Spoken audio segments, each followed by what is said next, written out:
देखो, कल मैंने तुम्हें सिखाया था पैरेलियोग्राम लॉ के बारे में, है ना। और पैरेलियोग्राम लॉ के बारे में देखो अपन ने क्या सीखा था।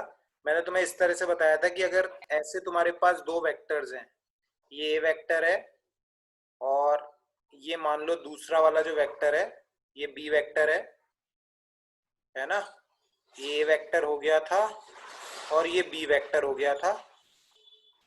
तो मैंने तुम्हें बताया था इनका जो रिजल्टेंट वेक्टर होता है, ए वेक्टर और बी वेक्टर का जो रिजल्टेंट वेक्टर होता है, इनके बीच में एंगल थीटा है ना। ये वाला एंगल थीटा है। तो इनका जो रिजल्टेंट वेक्टर होता है वो किससे रिप्रेजेंट होता है? इससे डायगोनल से रिप्रेजेंट होता है। पैरेललोग्राम की डायगोनल से क्या होता है? रिप्रेजेंट होता है इस तरह से, है ना। पैरेललोग्राम की डायगोनल से रिजल्टेंट वेक्टर अपना रिप्रेजेंट होगा, ये सी वेक्टर, है ना। और सी वेक्टर की वैल्यू किसके बराबर है? देखो, ए वेक्टर प्लस बी वेक्टर। ए वेक्टर और बी वेक्टर का रिजल्टेंट वेक्टर है सी वेक्टर, है ना। और देखो अपन ने क्या लिखा था, सी वेक्टर का जो मैग्नीट्यूड होगा वो मैंने प्रूव करके बताया था तुम्हें। सी वेक्टर का जो मैग्नीट्यूड होगा वो देखो किसके बराबर होगा?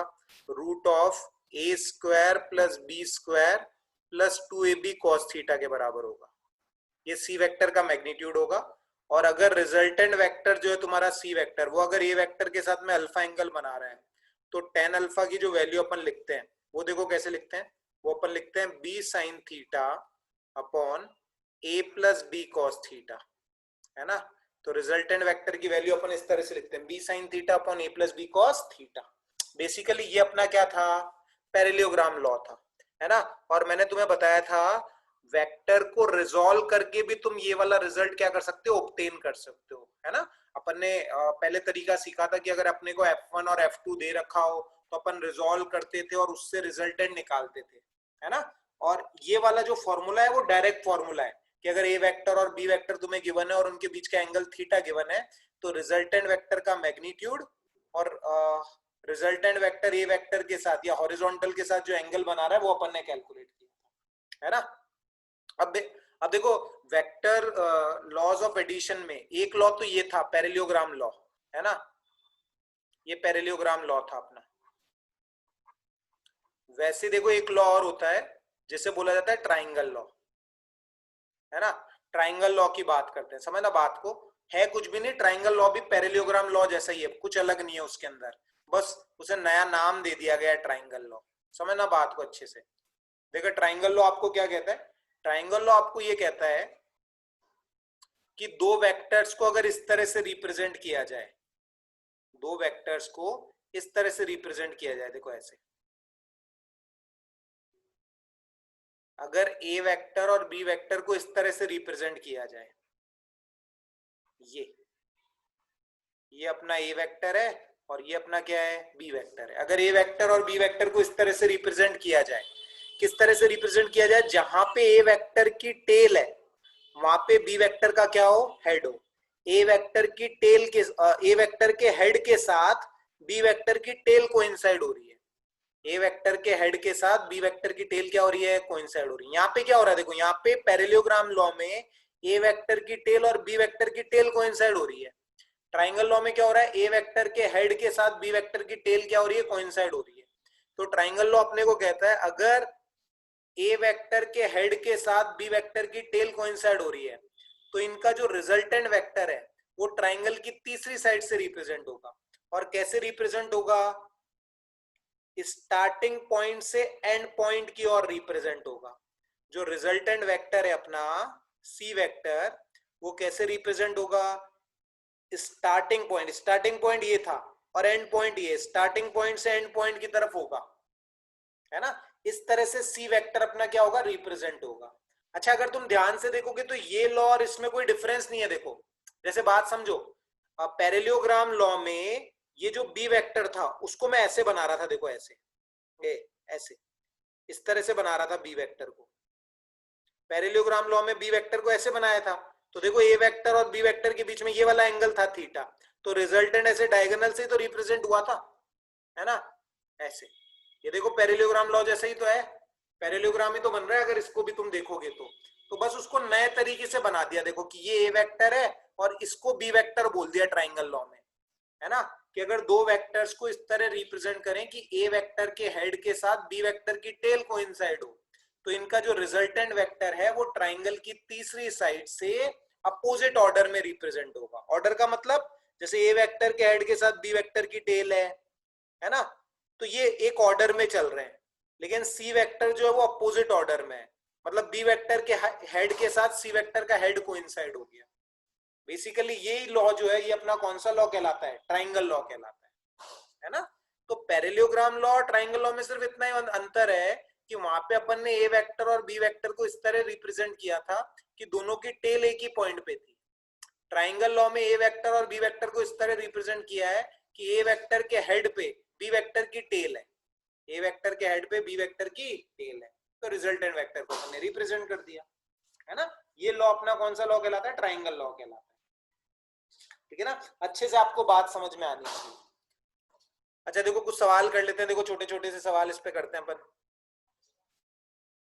जैसे मान लो मैं आपसे ऐसे सवाल पूछूं कि एक वेक्टर मान लो अपना क्या है, ये देखो, और एक दूसरा वेक्टर ये, ठीक है। ये मान लो ए वेक्टर है जिसका मैग्नीट्यूड है 10 न्यूटन, और ये मान लो बी वेक्टर है, इसका मैग्नीट्यूड भी क्या है 10 न्यूटन है, और इनके बीच का एंगल कितना है 60 डिग्री है, इनके बीच का एंगल है 60 डिग्री। अपने को क्या पता करना है, रिजल्टेंट वेक्टर का मैग्नीट्यूड पता करना है। तो मैंने कहा था अब आपको रिजॉल्व करने की जरूरत नहीं है। देखो ए वेक्टर का मैग्नीट्यूड आपको पता है, बी वेक्टर का मैग्नीट्यूड आपको पता है, और इनके बीच का एंगल भी पता है, तो इनके रिजल्टेंट वेक्टर का मैग्नीट्यूड कितना हो जाएगा, देखो सिंपल फॉर्मूला लगाना है, अब आपको और कुछ नहीं करना है। क्या लिखोगे, देखो 10 का स्क्वायर प्लस 10 का square plus 2ab cos 60 root A square plus B square plus 2ab cos 60। तो अगर आप देखोगे तो cos 60 से ये 2 कैंसिल हो जाएगा, cos 60 इज 1/2। तो अगर आप देखोगे तो ये आएगा आपके पास 3 इंटू 10 का स्क्वायर। तो सॉल्व करने पे आंसर आपको मिलेगा 10√3। सॉल्व करने पे आंसर कितना आ जाएगा, 10√3 आ जाएगा, है ना। और रिजल्टेंट वेक्टर आएगा कैसे, देखो ये रिजल्टेंट वेक्टर आएगा ऐसे बीच में कहीं पे, इस तरह से, ये आपका रिजल्टेंट वेक्टर ऐसे आएगा बीच में कहीं, ठीक है। और मान लो रिजल्टेंट वेक्टर जो है वो ए वेक्टर के साथ में कितना एंगल बना रहा है, अल्फा एंगल बना रहा है। रिजल्टेंट वेक्टर ए वेक्टर के साथ अल्फा एंगल बना रहा है, तो टेन अल्फा कैसे लिखूंगा, देखो टेन अल्फा का फॉर्मूला क्या था, टेन अल्फा का फॉर्मूला था B sine theta upon A plus B cos theta, B sine theta upon A plus B cos theta. B की वैल्यू कितनी है, बी की वैल्यू है 10, तो 10 साइन 60 अपॉन 10 प्लस 10 कॉस 60, है ना। बी की वैल्यू 10 है ना। अब देखो सॉल्व कर लो, सॉल्व करोगे तो ये आएगा 10√3/2, और नीचे सॉल्व करोगे तो cos 60 1/2, तो ये 15 हो जाएगा। तो इससे कैंसिल करो, ये 2 आएगा ये 3 आएगा, तो सॉल्व करोगे तो ये तुम्हारे पास में बनेगा, और ये 2 से ये 2 भी कैंसिल हो जाएगा, तो 1/√3 आएगा अगर सॉल्व करोगे ना तुम अच्छे से। तो टेन अल्फा की वैल्यू 1/√3 आएगी। इसका मतलब अल्फा कितना होगा, 30 डिग्री। अल्फा की जो वैल्यू होगी वो तुम्हारी कितनी होगी, 30 डिग्री होगी, है ना। तो रिजल्टेंट वेक्टर का मैग्नीट्यूड भी कैलकुलेट कर सकते हो, और रिजल्टेंट वेक्टर का ए वेक्टर के साथ एंगल कितना होगा वो भी कैलकुलेट कर सकते हो। ये याद रखना है तुम्हें कि ये जो फॉर्मूला है टेन अल्फा बराबर B sine theta upon A plus B cos theta, इसमें जो अल्फा एंगल है वो रिजल्टेंट वेक्टर का ए वेक्टर के साथ में एंगल है। अब बोलो बात समझ में आई कि सबको, एक बार रिप्लाई करो चैट के अंदर, सबको अच्छे से समझ में आया ये सवाल, फिर आगे बात करते हैं अपन।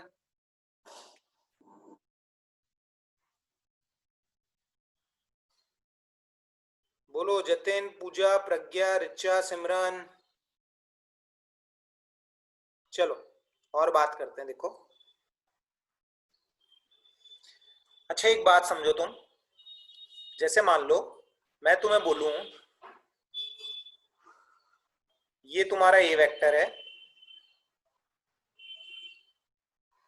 और ये तुम्हारा बी वेक्टर है ना।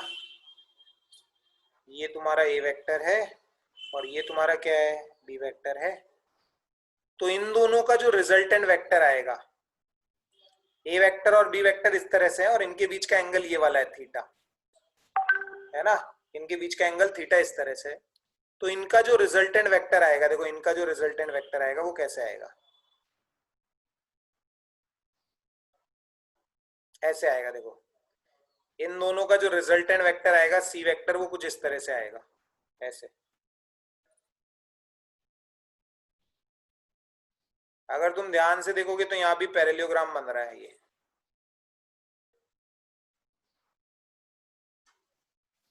है ना। ये वाला जो वेक्टर है ये तुम्हारा क्या है, सी वेक्टर है। और ए वेक्टर के साथ रिजल्टेंट वेक्टर जो एंगल बना रहा है वो अल्फा है। सी वेक्टर की वैल्यू किसके बराबर है, ए वेक्टर प्लस बी वेक्टर के बराबर है। और सी वेक्टर ए वेक्टर के साथ जो एंगल बना रहा है वो अल्फा है। तो जो अपन ने फॉर्मूला पढ़ा, सी बराबर root of A square plus B square plus 2ab cos theta, C बराबर root of A square plus B square plus 2ab cos theta, और tan अल्फा बराबर b sin theta upon a plus b cos theta, वो formula तुम यहां भी apply कर सकते हो। मतलब जब मैंने प्रूफ किया था उस फॉर्मूले का, तो मैंने तुम्हें जो अल्फा एंगल बनाया था, अल्फा जो एंगल था अपना, वो ए वेक्टर के साथ था, मतलब हॉरिजॉन्टल के साथ था। मतलब जब अपन ने प्रूफ किया था तो ए वेक्टर अपन ने हॉरिजॉन्टल डायरेक्शन में लिया था, है ना। लेकिन ऐसा जरूरी नहीं है कि अल्फा एंगल जो है वो हॉरिजॉन्टल के साथ ही हो।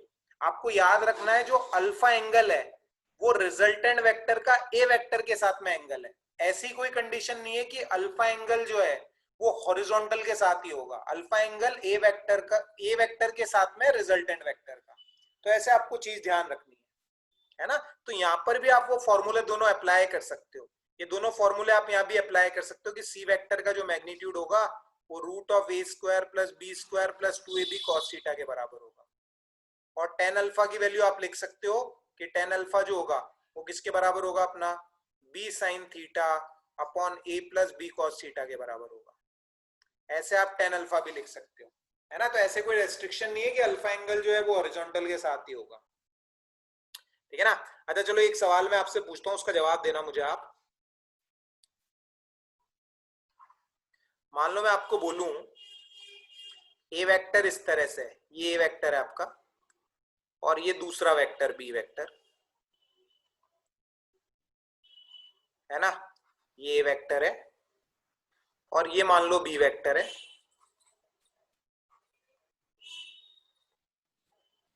और ये वाला जो एंगल है वो आपको गिवन है 60 डिग्री। मैं आपसे पूछूं कि angle between A vector and B vector कितना होगा। Find angle between A vector and B vector. Chat के अंदर बताओ ए वेक्टर और बी वेक्टर के बीच में एंगल कितना होगा। ए वेक्टर और बी वेक्टर के बीच में एंगल क्या लोगे, 60 डिग्री लोगे, 30 डिग्री लोगे, 90 डिग्री लोगे, क्या लोगे। ए वेक्टर और बी वेक्टर के बीच में एंगल कितना होगा, बताओ चैट के अंदर लिख के। ए वेक्टर और बी वेक्टर के बीच में एंगल कितना होगा, बोलो बाकी लोग बोलो। बिल्कुल सही है, 120 डिग्री का एंगल होगा। ए वेक्टर और बी वेक्टर के बीच में एंगल 60 डिग्री नहीं होगा, ए वेक्टर और बी वेक्टर के बीच में एंगल की वैल्यू होगी 120 डिग्री। आपको याद रखना है angle between, angle between two vectors is taken at a point, is taken at a point where tails tails of two vectors coincide, जहां पे दोनों वेक्टर्स की टेल एक दूसरे से कोइंसाइड होती है, उस पॉइंट पर दोनों वेक्टर्स के बीच में एंगल लिया जाता है ना। दोनों वेक्टर्स के बीच में एंगल उस पॉइंट पे लिया जाता है जहां पे दोनों वेक्टर्स की टेल कोइंसाइड होती है ना। तो क्लैरिटी से चीजें समझ में आनी चाहिए। जैसे आपको मैं यहाँ बोलूं, मान लो अपने दो वेक्टर्स हैं वो इस तरह से है, मान लो मैं आपको बोल दूं ये अपना ए वेक्टर है, और मान लो ये वाला जो है ऐसे मान लो,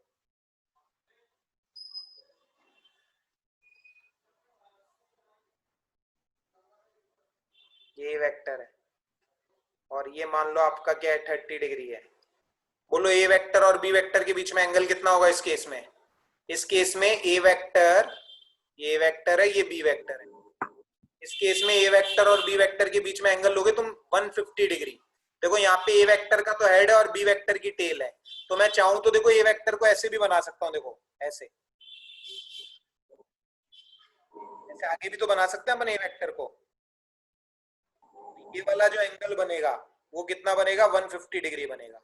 तो एंगल बिटवीन ए वेक्टर और बी वेक्टर को अपन कितना बोलेंगे यहाँ पे, 150 डिग्री के बराबर है एंगल। ए वेक्टर और बी वेक्टर के बीच का एंगल कितना होगा, 150 डिग्री होगा, है ना। तो क्लैरिटी से आपको चीजें समझ में आनी चाहिए। देखो और बात करते हैं अपन आगे। जैसे मान लो मैं एक सवाल तुमसे पूछता हूं,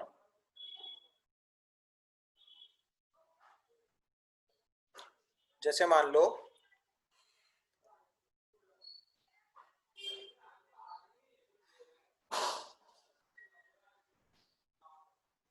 ये अपनी एक्स एक्सिस हो गई, ये अपनी वाई एक्सिस हो गई, एक्स एक्सिस और वाई एक्सिस हो गई, और मान लो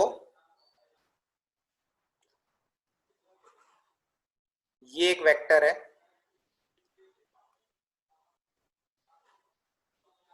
और ये एक दूसरा वेक्टर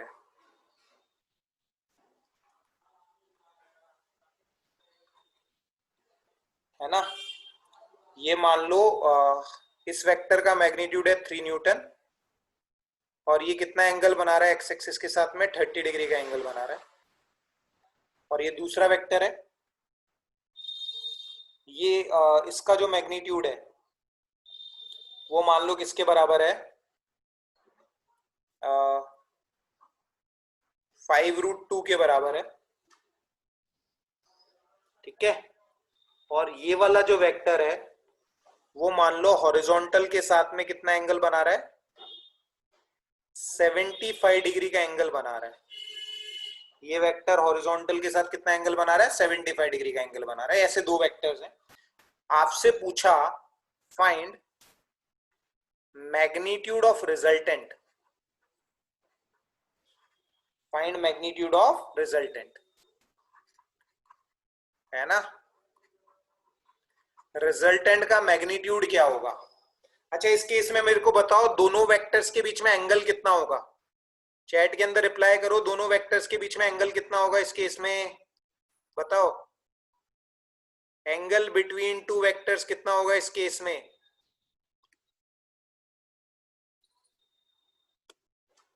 बोलो रिचा, प्रज्ञा, जतिन, सिमरन, एंगल कितना होगा दोनों वेक्टर्स के बीच में वो बताओ।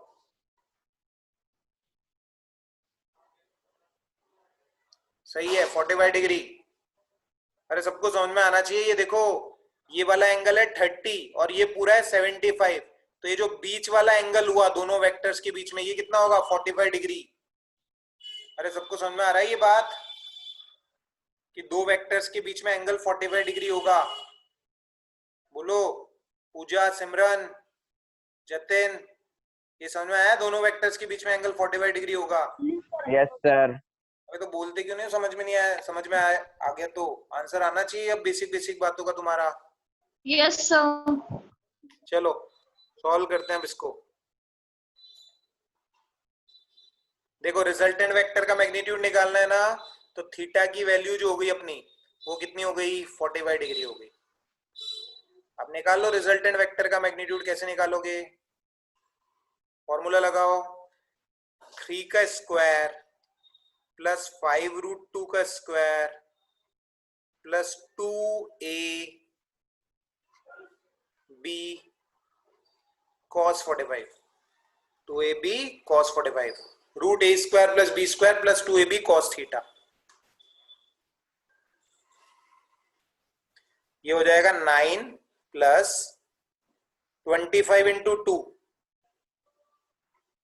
50 प्लस ये √2 और ये वाला √2 कैंसिल हो जाएगा, ये कितना आ जाएगा 30 आ जाएगा तुम्हारे पास। सॉल्व करोगे तुम तो रिजल्टेंट का मैग्नीट्यूड आ जाएगा √89 तुम्हारे पास में। ये रिजल्टेंट का मैग्नीट्यूड आ गया तुम्हारे पास, है ना। अच्छा अब रिजल्टेंट का ए वेक्टर के साथ में एंगल भी मेरे को निकालना है। रिजल्टेंट का ए वेक्टर के साथ में एंगल, देखो इसको ए वेक्टर कंसिडर कर लो तुम, इसको क्या कंसिडर कर लो, ए वेक्टर। ये मान लो ए वेक्टर है तुम्हारा, है ना, और इसको बी वेक्टर कंसिडर कर लो तुम। तो अपन रिजल्टेंट का ए वेक्टर के साथ में एंगल निकाल रहे हैं, समझना बात को अच्छे से। अब ए वेक्टर का जो मैग्नीट्यूड है वो कितना है, 3 न्यूटन है। बी वेक्टर का जो मैग्नीट्यूड है वो कितना है, 5√2 है। रिजल्टेंट का ए वेक्टर के साथ में एंगल का फॉर्मूला अपने को पता है, तो देखो फॉर्मूला अप्लाई करते हैं। देखो tan अल्फा क्या होता है, थीटा की वैल्यू कितनी है अपने पास? थीटा की वैल्यू है 45 डिग्री। थीटा की वैल्यू है 45 डिग्री। देखो टेन अल्फा क्या लिखोगे? टेन अल्फा लिखोगे B sine theta upon A plus B cos theta. B sine theta upon A plus B cos theta. देखो सॉल्व करो टेन अल्फा के लिए। 1/√2 तो ऊपर कितना बच जाएगा? 5। ये 3 प्लस ये 1/√2 ये भी कितना बच जाएगा? 5। सॉल्व करोगे तो टेन अल्फा की जो वैल्यू आएगी तुम्हारे पास वो आएगी 5/8। टेन अल्फा की वैल्यू कितनी आएगी? 5/8। अब जो अल्फा एंगल निकाला है वो देखो कौन सा एंगल है अल्फा, समझना बात को अच्छे से। जो अल्फा एंगल निकाला है वो कौन सा एंगल अल्फा है? देखो जो रिजल्टेंट आएगा तुम्हारा वो ऐसा आएगा। देखो जो रिजल्टेंट वेक्टर होगा वो इस तरह से होगा तुम्हारा, ये यहां से लेके यहां तक ये रिजल्टेंट वेक्टर है तुम्हारा। और रिजल्टेंट वेक्टर का ए वेक्टर के साथ एंगल है ये अल्फा। ये अल्फा की वैल्यू निकाली है तुमने। जो टेन अल्फा 5/8 आया ना तुम्हारा, वो ये वाला एंगल है अल्फा, हॉरिजॉन्टल के साथ नहीं है वो एंगल, ये याद रखना। और अगर मैं तुमसे पूछ लेता angle of resultant vector, angle of resultant vector with horizontal, horizontal के साथ रिजल्टेंट वेक्टर का एंगल, हॉरिजॉन्टल के साथ रिजल्टेंट वेक्टर का एंगल कितना हो जाएगा? हॉरिजॉन्टल के साथ रिजल्टेंट का एंगल हो जाएगा 30 डिग्री प्लस अल्फा। और अल्फा की वैल्यू यहां से कितनी होगी? देखो अल्फा की वैल्यू, अल्फा की वैल्यू अपन लिख सकते हैं tan इनवर्स 5/8। तो 30 plus alpha, alpha is tan inverse 5/8। ये रिजल्टेंट वेक्टर का हॉरिजॉन्टल के साथ एंगल है 30 डिग्री प्लस tan इनवर्स 5/8। ऐसे क्लैरिटी से चीजें समझ में आनी चाहिए। बोलो सवाल आया क्या अच्छे से समझ में? बढ़िया सवाल था ये, बढ़िया सवाल था। देखो रिजल्टेंट वेक्टर को अगर मैं रिप्रेजेंट करूं ना, देखो ऐसे रिप्रेजेंट करूंगा मैं, ये एक्स एक्सिस, ये वाई एक्सिस, ये वाई एक्सिस, ये एक्स एक्सिस। अगर मैं रिजल्टेंट वेक्टर को रिप्रेजेंट करूं तो ऐसे रिप्रेजेंट करूंगा। देखो ये रिजल्टेंट वेक्टर है। रिजल्टेंट वेक्टर का जो मैग्नीट्यूड है वो किसके बराबर है? √89 के बराबर है। और रिजल्टेंट वेक्टर का इसके साथ में जो एंगल है हॉरिजॉन्टल के साथ वो कितना है? 30 प्लस अल्फा है। रिजल्टेंट वेक्टर का हॉरिजॉन्टल के साथ एंगल कितना है? 30 प्लस अल्फा। ऐसे कैलकुलेट करेंगे अपन एंगल, है ना? तो अच्छे से बात समझ में आनी चाहिए तुम्हें। देखो और सवाल करते हैं अपन।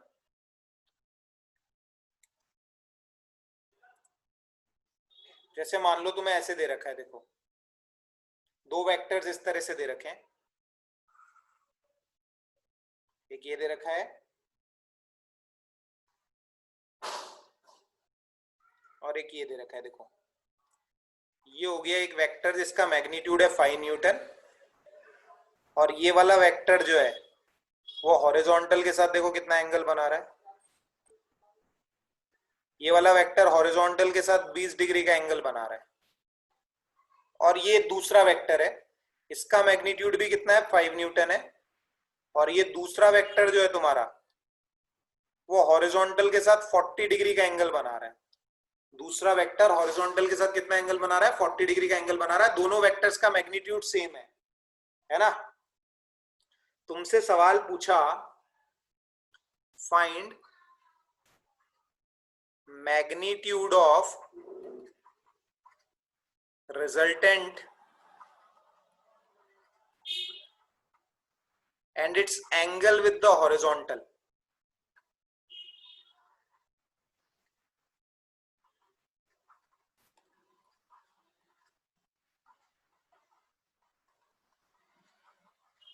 रिजल्टेंट का मैग्नीट्यूड कितना होगा और रिजल्टेंट का हॉरिजॉन्टल के साथ में एंगल कितना होगा, ये सवाल अपने से पूछा है ना? देखो फॉर्मूला लगा देते हैं, समझो बात को। पहले कैसे लगाओगे फॉर्मूला? अच्छा पहले बताओ एंगल कितना हुआ दोनों वेक्टर्स के बीच में? चैट में रिप्लाई करो, एंगल कितना हुआ दोनों वेक्टर्स के बीच में? थीटा की वैल्यू बोलो कितनी हुई? जतिन तुम बताओ, जतिन, रिचा, सिमरन, तुम्हारा नहीं आता है आंसर, केवल प्रज्ञा ही दे रही है आंसर। समझ में आया नहीं आया? ये एंगल बताओ कितना आएगा ए वेक्टर और बी वेक्टर के बीच में?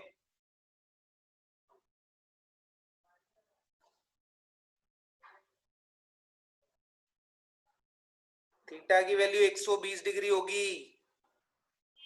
जतेन, रिचा, समझ में आ रहा है तुम्हें कुछ? Yes, sir. 20 डिग्री।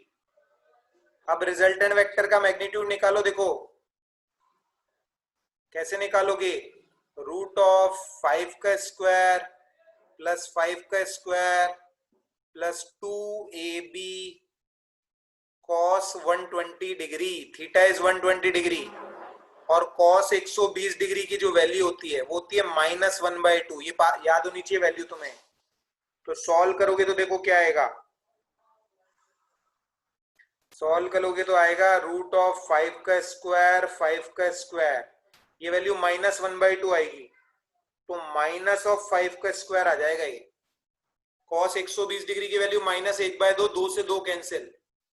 तो अगर इसको सॉल्व करोगे तो रिजल्टेंट वेक्टर का जो मैग्नीट्यूड आएगा वो 5 ही आ जाएगा। रिजल्टेंट वेक्टर का मैग्नीट्यूड कितना आ जाएगा? 5। और अगर अल्फा की वैल्यू निकालोगे, देखो tan अल्फा निकालते हैं अपन। देखो tan अल्फा क्या आता है। ए और बी दोनों का मैग्नीट्यूड सेम है तो इसको ए मान लो तुम। तो ये ए वेक्टर है मान लो, इसको बी मान लो। फॉर्मूला लगाओ B sine theta. B sine theta मतलब 5 sine 120 B sine theta upon A plus B cos theta. Solve करते हैं। देखो tan अल्फा ये आएगा 5 साइन 120, ये निकालना आना चाहिए तुम्हें √3/2 साइन 120 साइन 90 प्लस 30 कॉस 30, ये 5 - 5/2 है ना। सॉल्व करोगे तुम तो ये वैल्यू आएगी √3। tan अल्फा की वैल्यू कितनी आएगी? √3 आएगी। तो अल्फा की जो वैल्यू आएगी वो कितनी आएगी? 60 डिग्री। Alpha is 60 degree. तो रिजल्टेंट वेक्टर ए वेक्टर के साथ में कितना एंगल बनाएगा? 60 डिग्री का एंगल बनाएगा। तो एक बात तुम समझो कि दोनों वेक्टर्स के बीच में एंगल कितना था? 120 डिग्री था। दोनों वेक्टर्स के बीच में एंगल कितना था? 120 डिग्री था। रिजल्टेंट वेक्टर ए वेक्टर के साथ में कितना एंगल बना रहा है? 60 डिग्री का एंगल बना रहा है। रिजल्टेंट वेक्टर ए वेक्टर के साथ में कितना एंगल बना रहा है? 60 डिग्री का। तो एक बात तुम समझो, देखो अच्छे से।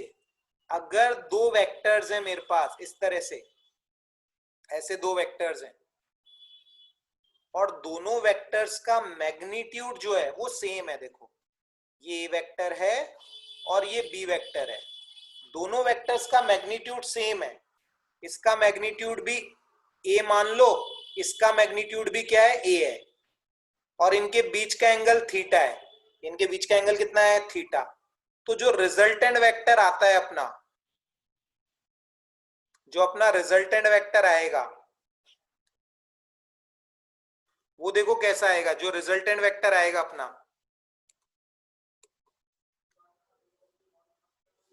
वो एकदम बीच में आएगा। देखो रिजल्टेंट वेक्टर ऐसे आएगा, ऐसे बिल्कुल बीच में। इनके बीच के एंगल को रिजल्टेंट वेक्टर क्या करेगा? बाइसेक्ट करेगा। मतलब ये वाला एंगल कितना आएगा? θ/2 आएगा। ये वाला एंगल आएगा θ/2। देखो ध्यान से, जब दो वेक्टर्स के बीच में 120 डिग्री का एंगल था तो रिजल्टेंट वेक्टर किधर आया? देखो रिजल्टेंट वेक्टर ए वेक्टर के साथ में कितना एंगल बना रहा है? 60 डिग्री का एंगल बना रहा है। तो दोनों के बीच के एंगल को रिजल्टेंट वेक्टर ने क्या कर दिया? बाइसेक्ट कर दिया। दोनों वेक्टर्स के बीच के एंगल को रिजल्टेंट वेक्टर ने क्या कर दिया? बाइसेक्ट कर दिया। तो एक ये रिजल्ट तुम्हें याद होना चाहिए, है ना, कि अगर दोनों वेक्टर्स का मैग्नीट्यूड सेम है तो रिजल्टेंट वेक्टर उनके बीच के एंगल को क्या करेगा? बाइसेक्ट करेगा। और दूसरा रिजल्ट देखो क्या याद रखना है तुम्हें। देखो एक रिजल्ट और निकाल सकते हैं यहां से अपन, कि अगर ऐसे दो वेक्टर्स के बीच, दो वेक्टर्स का मैग्नीट्यूड अगर सेम है, दो वेक्टर्स का मैग्नीट्यूड अगर क्या है? सेम। जैसे देखो ये ए वेक्टर और बी वेक्टर दोनों का मैग्नीट्यूड सेम है और इनके बीच में एंगल 120 डिग्री है। इनके बीच में एंगल कितना है 120 डिग्री। देखो जैसे यहाँ पे देखो ए वेक्टर और बी वेक्टर दोनों का मैग्नीट्यूड सेम है और उनके बीच का एंगल 120 डिग्री है। तो इस केस में जो रिजल्टेंट वेक्टर आता है तुम्हारा, इस केस में जो रिजल्टेंट वेक्टर आएगा वो किधर आएगा? देखो पहली चीज तो एकदम बीच में आएगा। रिजल्टेंट वेक्टर किधर आएगा? देखो पहली चीज तो एकदम बीच में आएगा, ऐसे इनके बीच के एंगल को बाइसेक्ट करेगा। और रिजल्टेंट वेक्टर का जो मैग्नीट्यूड होगा वो किसके बराबर होगा? देखो रिजल्टेंट वेक्टर का मैग्नीट्यूड किसके बराबर होगा? 5 के ही बराबर होगा। मतलब तुम ये कह सकते हो अगर ए वेक्टर और बी वेक्टर दोनों का मैग्नीट्यूड सेम है और इनके बीच में एंगल 120 डिग्री है, तो पहली चीज तो रिजल्टेंट इनके बीच के एंगल को बाइसेक्ट करेगा और रिजल्टेंट वेक्टर का जो मैग्नीट्यूड आएगा वो किसके बराबर आएगा? वेक्टर के मैग्नीट्यूड के बराबर आ जाएगा। देखो ये इस इलिस्ट्रेशन से समझो तुम कि ए वेक्टर और बी वेक्टर दोनों का मैग्नीट्यूड सेम था और इनके बीच का एंगल 120 डिग्री था। तो रिजल्टेंट वेक्टर पहली चीज तो दोनों के बीच के एंगल को बाइसेक्ट करेगा और रिजल्टेंट वेक्टर का मैग्नीट्यूड किसके बराबर होगा? वेक्टर के मैग्नीट्यूड के बराबर आ जाएगा। देखो 5 ही आ गया था, तुम्हारा आंसर कितना आया था? देखो 5। तो यहाँ पे अगर ए वेक्टर और बी वेक्टर दोनों का मैग्नीट्यूड ए है तो रिजल्टेंट वेक्टर का मैग्नीट्यूड भी किसके बराबर होगा? ए के बराबर होगा। ये रिजल्ट्स तुम्हें ध्यान रखने कुछ ऐसे, इस तरह से पैरेललोग्राम कंप्लीट होगा। देखो अच्छा बताओ चैट के अंदर ये बात समझ में आई क्या सबको? अच्छे से ये बात सबको समझ में आनी चाहिए।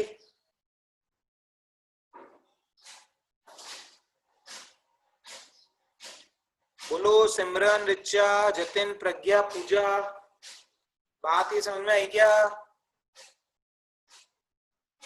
रिप्लाई करो चैट के अंदर।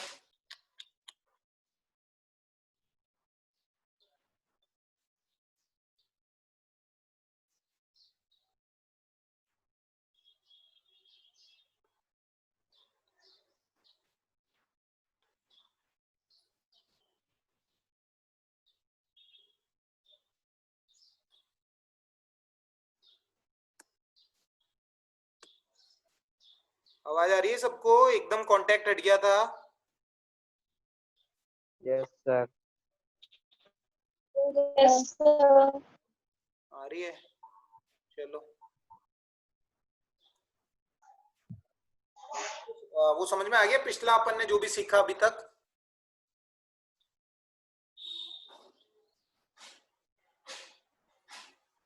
वो सबको समझ में आया ना अच्छे से? जो पिछला वाला अपन ने सेक्शन सीखा 120 डिग्री के एंगल वाला। Yes, sir. चैट में रिप्लाई कर दो, माइक में मत करो, थोड़ा डिस्टरबेंस हो जाता है। चैट में रिप्लाई कर दो, सबको समझ में आ गया ना वो सेक्शन? चलो आगे बढ़ते हैं। देखो देखो अब अपन बात कर लेते हैं सब्ट्रैक्शन ऑफ वेक्टर्स की। ये तो था वेक्टर्स को ऐड करना, है ना? अब सब्ट्रैक्शन ऑफ वेक्टर्स की बात करते हैं। या चलो एक आध सवाल और कर लेते हैं अपन इस पे, फिर बात कर लेंगे सब्ट्रैक्शन ऑफ वेक्टर्स की। देखो एक आध सवाल और करवाता हूं मैं तुम्हें, इसका आंसर तुम बताना। चलो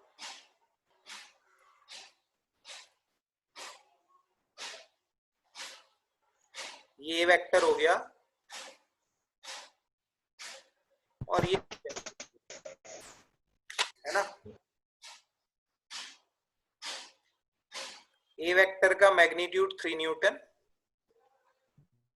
और बी वेक्टर का मैग्नीट्यूड जो है वो है 4 न्यूटन, है ना? और ये वाला एंगल जो है वो 40 डिग्री है और ये वाला एंगल जो है वो 50 डिग्री, है ना?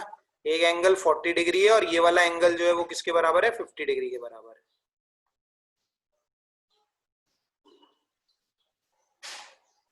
अब देखो अपने को क्या पता करना है? रिजल्टेंट वेक्टर का मैग्नीट्यूड पता करना है। अच्छा अगर तुम देखोगे ना तो इस वाले सवाल को तुम रिजॉल्व करके नहीं कर सकते।